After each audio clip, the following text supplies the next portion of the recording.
The crisp autumn air bit at my exposed skin as I adjusted the straps of my pack, the familiar scent of pine and damp earth a welcome balm after weeks spent choking on city fumes. This spot, deep within Redwood National Park, was exactly what I'd been craving. No phone signal, no buzzing notifications, just the profound, encompassing silence of ancient giants. I'd spent years honing my solo backpacking skills, meticulously selecting gear for every conceivable scenario, but nothing in my meticulous planning could have prepared me for the silence. It wasn't just a lack of sound, it was an active presence, a heavy blanket that muffled everything, making my own breath sound impossibly loud in my ears. I set up my tent with practiced ease, the whisper of nylon the loudest thing for miles. As dusk deepened, painting the colossal redwoods in shades of indigo and charcoal, a shiver that had nothing to do with the cold ran down my spine. The stars, usually a comforting blanket in the wilderness, were absent tonight, swallowed by an inky blackness that seemed to press down on the forest. The first night, it was barely a whisper. I was tucked into my sleeping bag, lulled by the gentle swaying of the tent fabric, when I heard it. A soft, almost imperceptible hiss, like air escaping from something vast and old. I chalked it up to the wind, despite the absolute stillness outside. The redwoods, even the youngest among them, were ancient, their roots burrowed deep into the earth, their branches reaching for centuries-old starlight. It was easy to imagine them creaking, groaning with age. But this sound wasn't the creak of wood. It was something else. Something internal. I dismissed it, turning over, attributing it to an overactive imagination, a byproduct of the sudden, drastic cutoff from constant stimulation. The second night, the whispers solidified, gaining a rhythmic quality. Hush, shh. Hush, shh. It wasn't the wind.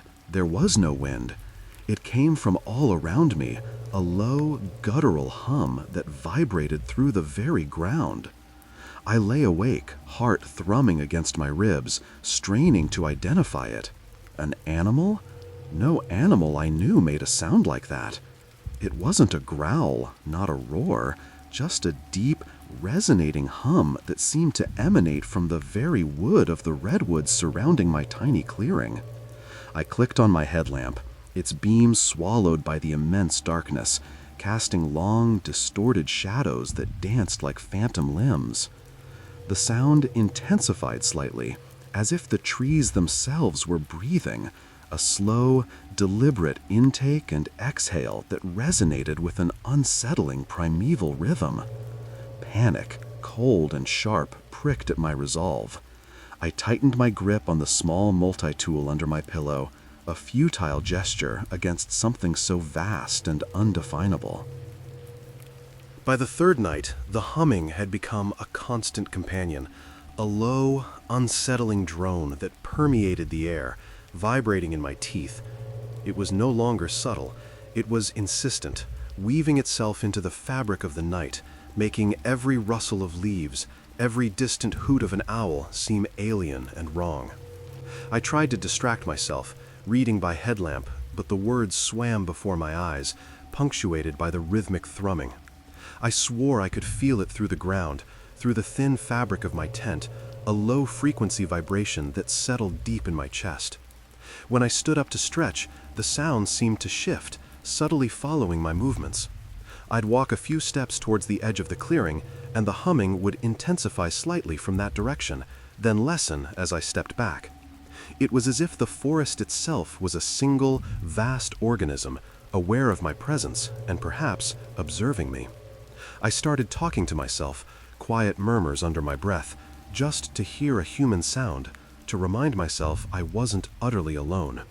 The trees hummed back. Sleep became a luxury I couldn't afford.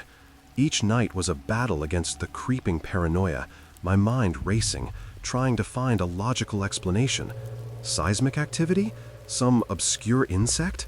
But the consistency, the rhythmic nature, the way it seemed to ebb and flow with my movements, it defied any rational explanation.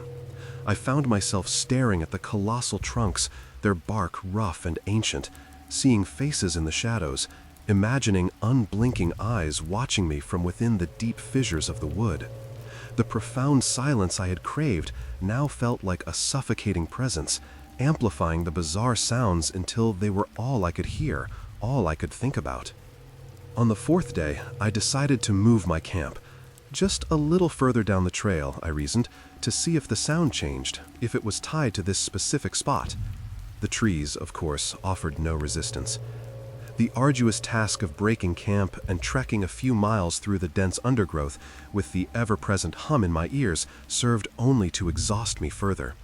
But the moment I set up my tent in the new clearing, it was there, as strong and pervasive as before, the low, guttural thrum vibrating up from the earth. It wasn't the location, it was them. I started to see things, or thought I did. The way the shadows stretched and coalesced into impossible shapes, the subtle shifting of branches that seemed too deliberate, too knowing. My water supply dwindled, my food wrappers piled up, but my desire for solitude had been replaced by a desperate, gnawing fear. I knew I should leave, pack up and hike out, but a strange, morbid curiosity held me captive. What was this sound? What did it mean? Was I truly losing my mind? Or was there something ancient, something unimaginable, hidden within the heart of this primeval forest? The fifth night was the worst. The humming wasn't just a hum anymore. It was a low, resonant chant, multi-layered, as if hundreds of voices were contributing to a single, undulating tone. It was deep, sonorous, yet filled with an unsettling sorrow, a profound, alien grief. I huddled in my tent, my heart hammering, every nerve ending screaming. I could feel the vibrations in my bones, my teeth chattering not from cold, but from sheer terror. I covered my ears, but it did no good. The sound resonated from within me, as if it had found a home in my very skull. My vision blurred, tears of frustration and fear streaming down my face. I squeezed my eyes shut, picturing the city, the comforting cacophony of traffic and sirens, anything but this ancient, mournful song. When I opened my eyes, a faint, phosphorescent glow seemed to emanate from the bark of the nearest redwood. It pulsed softly, in time with the chant, a sickly green light that illuminated the gnarled roots like veins on an ancient hand. And then, from within the glow, I saw them. Not faces, not eyes, but impressions of them, vague, shifting patterns that coalesced for a moment, then dissolved back into the bark. They weren't looking at me, they were looking through me, their silent, glowing presence a witness to my unraveling. I don't remember breaking camp that morning.